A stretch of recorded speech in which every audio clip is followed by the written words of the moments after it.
Haunted by Angels. This story contains themes or mentions of physical violence, gore, or abuse. Clarice Hedgens, the familiar real estate agent, smiles and extends her hand. The translucent forms of Edgar and Louisa hover near the three living ones. Only they see the strain in the agent's perfect smile. Oh, Louisa, look how tired the poor woman looks. Shush, Edgar. The eager couple in front of them smiles back and takes turns shaking her hand. I'm Amanda Baker and this is my husband Todd Baker. Amanda has a nasally voice and lipstick on her teeth. That voice, Louisa says pointedly. Now, there are far worse things, says Edgar. I don't like her already. Edgar sighs, let us give them a fair chance. All right then, without further ado, let us get on with the tour. She's still smiling wide as if that will help her sell the unsellable suite. Here is the kitchen, quite modest and cozy with a few modern touches. After the same rehearsed descriptions about the counters and the cabinets, the agent gushes over pot filler over the stove. People are so lazy nowadays, is it that troublesome to walk over to the sink? I suppose eventually they will just have the toilet and the washer in the kitchen to avoid the extra trip, says Louisa. The couple looks pleased and is guided to the empty living room. Amanda has a wistful look in her eyes as if picturing her life and her things existing in the empty space. My zebra print couch, Amanda points and whispers to her husband while the agent prattles on about the hardwood.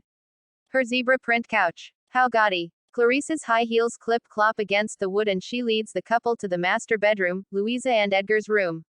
So much sunlight in the windows, Todd, it's gorgeous. Todd smiles back sheepishly, and Edgar smiles at the man. He knows what it's like to have a tyrant wife. Clarice steps out momentarily, leaving Amanda and Todd in the bedroom. I can set up my music stuff here by the window, Amanda says excitedly. And we could easily soundproof the room, Todd adds. In an old town, Amanda's off-key notes bounces off of the flowery wallpaper. Todd smiles at the singing, barely concealing a wince. That voice again, Edgar, it's insufferable. Oh, Todd, I love it here. The spare room and the big living room will be perfect for having all the kids over. Louisa floats up and dramatically faints in the air. All the noise, I cannot bear it, she whines. Perhaps having some more life in here might do us some good, my love. How horribly ironic, Louisa laughs for the first time in ages. Yes indeed, Edgar smiles at his wife's change in demeanor. Clarice walks back in, ready to sell. Just over here we have a lovely connected bathroom, the agent gestures them inside. The couple ogles the seemingly simple and unspecial bathroom. Amanda begins to examine the sink while Todd and the agent discuss some other matter in painstaking detail. Louisa approaches the sink and wraps her phantom hand against the faucet. This cannot be good, Edgar thinks to himself. Ah, make it stop. Make it stop. Water shoots out right at Amanda's face. Her makeup looks like a watercolor painting gone wrong. Todd rushes over and slams the faucet down. I'm so sorry. I swear all the plumbing is up to date. I will go grab some things to help you get cleaned up. Her cheeks are as red as her hair. That poor woman. Todd shoots her a disbelieving glance. Up to date, I wonder what else is wrong with this place, says Todd.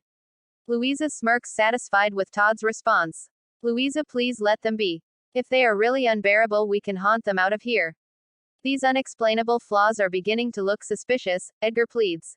Very well, I will give them a chance. Besides, we could have worse roommates. The Cavanagh family in the neighboring suite have that hoarder. He wasn't even bothered by their hauntings.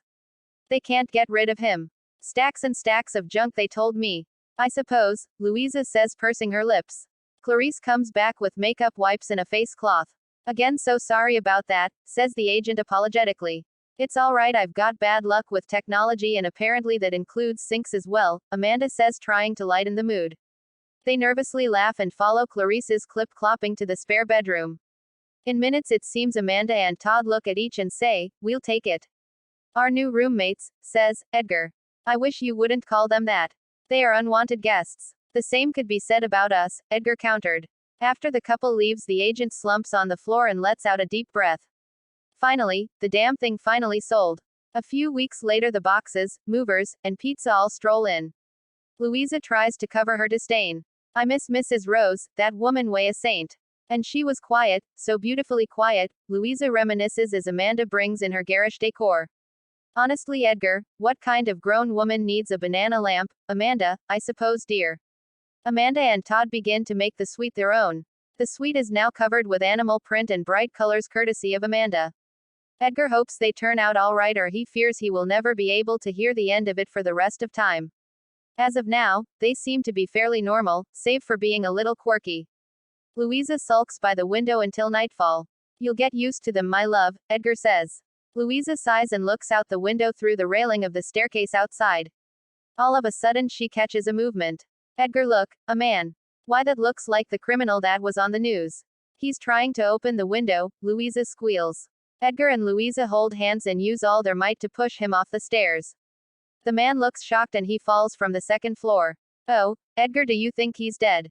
They float as close as they can to the window. It's too dark, I can't see, he responds. The next morning there's a knock on the door and Todd and Amanda answer in their bathrobes. Mr. and Mrs. Baker and Angel must have been watching over you last night.